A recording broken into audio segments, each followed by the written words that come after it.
നമസ്കാരം, ഞാൻ doctor Krishnapriya, Niramaya Ayurveda clinic, Nileshwaram. നമ്മുടെ ഡെയിലി ലൈഫിൽ പാൽ ഉപയോഗിക്കുന്ന വ്യക്തികളാണല്ലേ.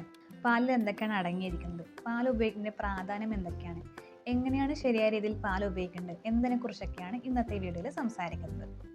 നമുക്ക് ആദ്യം തന്നെ പാലിൽ എന്തൊക്കെയാണ് അടങ്ങിയിരിക്കുന്നതെന്ന് നോക്കാം.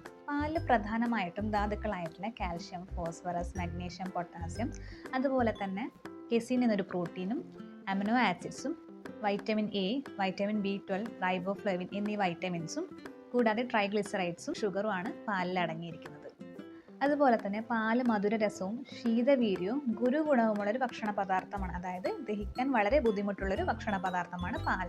പാൽ ഉപയോഗിക്കുന്നതിലൂടെ വാതപിത്ത ദോഷങ്ങളെ കുറയ്ക്കാനും ശരീരത്തിലുള്ള സപ്തധാതുക്കളുടെ പോഷണത്തിനും എനർജി ബൂസ്റ്റ് ചെയ്യാനും മസിൽസിനൊക്കെ സ്ട്രെങ്ത് കൂട്ടാനും അതുപോലെ തന്നെ കാൽഷ്യം റിച്ച് ആയതുകൊണ്ട് തന്നെ എല്ലിൻ്റെയും പല്ലിൻ്റെയും ആരോഗ്യത്തിനും ഉറക്കം വർദ്ധിപ്പിക്കാനും നമ്മുടെ ശരീരത്തിലെ നെർവ്സിനെ കാം ഡൗൺ ചെയ്യാനും അതുപോലെ തന്നെ മെമ്മറി ബൂസ്റ്റ് ചെയ്യാനും ഇമ്മ്യൂണിറ്റി ബൂസ്റ്റ് ചെയ്യാനൊക്കെ വളരെയധികം സഹായകമാണ്. കൂടാതെ പാൽ ഉപയോഗിക്കുന്നതിലൂടെ ബോഡി ടെമ്പറേച്ചർ കുറയ്ക്കാൻ, ശുക്രധാതു അതായത് സെമൻ പ്രൊഡക്ഷൻ ഇൻക്രീസ് ചെയ്യിക്കാനും മുലയൂട്ടുന്ന അമ്മമാരിൽ മുലപ്പാലിൻ്റെ ഉൽപ്പാദനം വർദ്ധിപ്പിക്കാനും വളരെയധികം സഹായകമാണ്. പാൽ എങ്ങനെയാണ് ശരിയായ രീതിയിൽ ഉപയോഗിക്കേണ്ടത് എന്നറിയുന്നതിന് മുന്നേ ആയിട്ട് നമ്മൾ പാലിൻ്റെ ഡൈജഷൻ എങ്ങനെയാണ് നമ്മുടെ ശരീരത്തിൽ നടക്കുന്നതെന്ന് അറിഞ്ഞിരിക്കേണ്ടതാണ്. എങ്ങനെയാണ് പാല് ഡൈജസ്റ്റ് ചെയ്യുന്നതെന്ന് നോക്കാം. നമ്മുടെ ശരീരത്തിൽ ഉൽപ്പാദിപ്പിക്കപ്പെടുന്ന റെനിൻ അതുപോലെ തന്നെ ലാക്ടേസ് എന്ന് പറയുന്ന 2 എൻസൈംസ് ആണ് ഈ പാലിൻ്റെ ഡൈജഷന് വേണ്ടി നമ്മളെ സഹായിക്കുന്നത്. ചെറിയ കുട്ടികളിൽ, അതായത് ഒരു 10 വയസ്സ് വരെയൊക്കെ ഈ എൻസൈംസിൻ്റെ പ്രൊഡക്ഷൻ നല്ല രീതിയിൽ നടക്കും.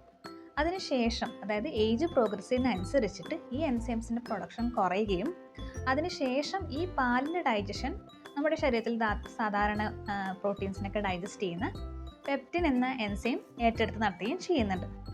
സോ അതുകൊണ്ടാണ് ഏജ്ഡ് ആയിട്ടുള്ള ആൾക്കാരിൽ പാലിൻ്റെ ഉപയോഗത്തിന് ശേഷം ബ്ലോട്ടിങ്, വയറുവേദന, വയറിളക്കം പോലുള്ള പ്രശ്നങ്ങൾ കണ്ടുവരുന്നത്.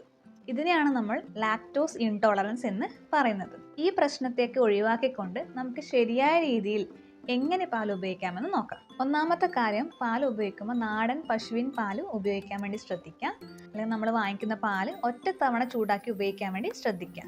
പലതവണ ചൂടാക്കുന്നതിലൂടെ അതിൻ്റെ ഘടനയിൽ വ്യത്യാസം വരാനുള്ള സാധ്യതകൾ വളരെയേറെയാണ്. അതുകൂടാതെ നമ്മൾ നേരത്തെ പറഞ്ഞ കാര്യമാണ്, ഏജ് പ്രോഗ്രസ് ചെയ്യുന്നതിനനുസരിച്ചിട്ട് പാൽ ഡൈജസ്റ്റ് ചെയ്യാനുള്ള ശക്തി കുറഞ്ഞു വരികയാണ്. അതുകൊണ്ട് തന്നെ ഏജ് കൂടുന്നതിനനുസരിച്ചിട്ട് ഒരു 1/4 ഗ്ലാസ് മുതൽ 3/4 ഗ്ലാസ് വരെ വെള്ളം മിക്സ് ചെയ്തുകൊണ്ട് പാൽ ഉപയോഗിക്കാൻ വേണ്ടി ശ്രദ്ധിക്കാം. ഇനി ഇതിലേക്ക് ചേർക്കുന്ന വെള്ളം ഇഞ്ചി അല്ലെങ്കിൽ അയമോദകം ഇട്ട് തിളപ്പിച്ച വെള്ളമാണെങ്കിൽ ഈ ഡൈജഷൻ കുറച്ചും കൂടി ഒന്ന് ഈസിയർ ആക്കാൻ വേണ്ടി ഹെൽപ്പ് ചെയ്യുന്നുണ്ട്. എപ്പോഴാണ് പാല് കുടിക്കേണ്ടത്? പ്രധാന ഭക്ഷണം കഴിച്ചു കഴിഞ്ഞ് ഒരു അരമണിക്കൂർ കഴിഞ്ഞ് പാൽ ഉപയോഗിക്കാൻ വേണ്ടി ശ്രദ്ധിക്കുക. നമ്മൾ കഴിക്കുന്ന ഭക്ഷണത്തോടൊപ്പം പാലും കൂടി കഴിക്കുന്ന സമയത്ത് അത് നമ്മുടെ ശരീരത്തിന് ഒരു ഹെവി ലോഡായിട്ട് മാറുകയും അത് മറ്റു പല ബുദ്ധിമുട്ടുകൾ ഉണ്ടാക്കുകയും ചെയ്യുന്നുണ്ട്. അതുപോലെ തന്നെ രാത്രി ഭക്ഷണം കഴിഞ്ഞൊരു കിടക്കുന്നതിന് 1 മണിക്കൂർ മുന്നേ ആയിട്ട് പാല് കഴിക്കുന്നതിലൂടെ നമ്മുടെ ശരീരത്തിൽ നെർവ്സിനെ കാം ഡൗൺ ചെയ്യാനും അതുപോലെ തന്നെ നല്ലൊരു ഉറക്കം പ്രദാനം ചെയ്യാനും വളരെയധികം സഹായകമാണ്. ഇനി ചില ആൾക്കാരിൽ ഈ രാത്രി സമയത്ത് പാല് കുടിക്കുന്നതിലൂടെ മൂക്കടപ്പ്, ജലദോഷം പോലുള്ള പ്രശ്നങ്ങൾ കാണാറുണ്ട്. അപ്പം അങ്ങനെയുള്ളവരാണെങ്കിൽ ഈ പാലിൽ അല്പം മഞ്ഞൾപ്പൊടിയും ഒരു നുള്ളി കുരുമുളകും ചേർത്ത് കഴിക്കുന്നതിലൂടെ ആ പാലിൻ്റെ ശീതവീര്യം ഒന്ന് കുറയ്ക്കാനും ജലദോഷം അല്ലെങ്കിൽ മൂക്കടപ്പ് പോലുള്ള പ്രശ്നങ്ങൾ ഒഴിവാക്കാനും വേണ്ടി സാധിക്കുന്നുണ്ട്. സ്വാദിനായിട്ട് കൽക്കശം ചേർക്കാവുന്നതാണ്. നല്ലൊരു ഡൈജസ്റ്റീവ് പവറുള്ള ഒരാളാണെങ്കിൽ ശർക്കര ചേർത്തും കഴിക്കാവുന്നതാണ്. ചൂടുള്ള പാല് തേൻ ചേർത്ത് കഴിക്കാതിരിക്കുന്നതാണ് നല്ലത്. ഇനി ശ്രദ്ധിക്കേണ്ട മറ്റൊരു കാര്യം, അതായത് പാലിൻ്റെ കൂടെ ഫ്രൂട്ട്സ് ചേർത്ത് മിൽക്ക് ഷേക്ക് കുടിക്കാതിരിക്കാം. അതുപോലെ തന്നെ മത്സ്യത്തിൻ്റെ കൂടെ പാൽ ഉപയോഗിക്കാതിരിക്കാം. കൂടാതെ ശ്രദ്ധിക്കേണ്ട മറ്റൊരു കാര്യമാണ്, ഇലക്കറികളുടെ കൂടെ പാൽ കൂടി കഴിക്കുന്നത് ഒഴിവാക്കുക. കാരണം ഇലക്കറി ഒരു അയൺ റിച്ച് ആയിട്ടുള്ള ഫുഡാണ്, പാൽ ഒരു കാൽഷ്യം റിച്ച് ആയിട്ടുള്ള ഫുഡാണ്. So iron and calcium rich food combine ചെയ്യുന്ന സമയത്ത് അതിൻ്റെ 2ൻ്റെ അബ്സോർപ്ഷൻ നടക്കാതിരിക്കും. സോ അങ്ങനെയുള്ളൊരു കോമ്പിനേഷൻ ഫുഡ് കഴിക്കാതിരിക്കുന്നതാണ് നല്ലത്. ഈ കാര്യങ്ങളൊക്കെ ശ്രദ്ധിച്ചുകൊണ്ട് നമ്മൾ പാല് കഴിക്കുകയാണെങ്കിൽ പാല് പ്രോപ്പറായിട്ട് ഡൈജസ്റ്റ് ആകാനും അതുപോലെ തന്നെ അതിൻ്റെ എല്ലാ ന്യൂട്രിയൻസും ബോഡിയിൽ അബ്സോർബായി അതിൻ്റെ എല്ലാ ബെനിഫിറ്റ്സ് കിട്ടാനും വേണ്ടി വളരെയധികം സഹായകമാണ്.